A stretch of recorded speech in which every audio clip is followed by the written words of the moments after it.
So where is the company now? What are you doing? What kind of projects are you doing? And how are you able to reduce costs by 30 and aiming towards 50%?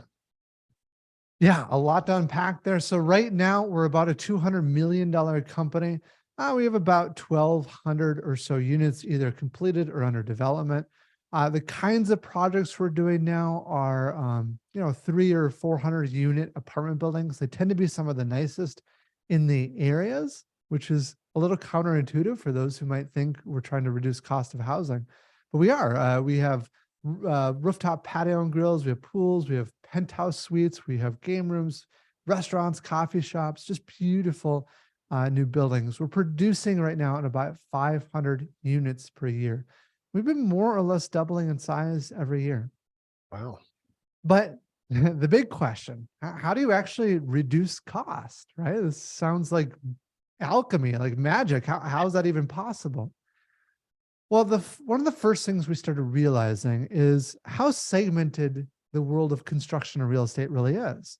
Your owner is typically a different company than your developers, typically different than your general contractor, your subs, your supply chain, your manufacturers.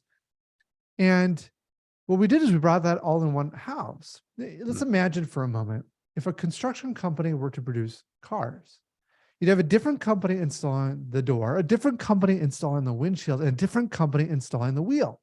And then, of course, the wheel company, well, they would get delayed on another project and they would call you up and say, sorry, but I can't be there for another 2 weeks. Well, your line would be shut down. And when they did come out, they would be irate because they could only work on one car at a time rather than a whole fleet of cars that they want to do. And so the world of manufacturing looks at that and says, well, that's crazy. We would never do that. But that's normal in the world of construction. So we brought all the work in-house. But now we can start applying the technologies and techniques that other industries have had. Manufacturing over the past 60 years has improved labor productivity by 760%. Yes. Construction during that same time period done nothing, right? So if we just take the lessons, take what they've learned and apply it to our industry, get a major impact. And so one example of that, something simple, the assembly line. So traditionally in the world of manufacturing, you move the product past the person on the line. Now in construction, you can't take a building and drive it down a line, but you can take the person and move them through the building. So what we do is we take the building and break it down into smaller batches. Each batch is about the size of a unit.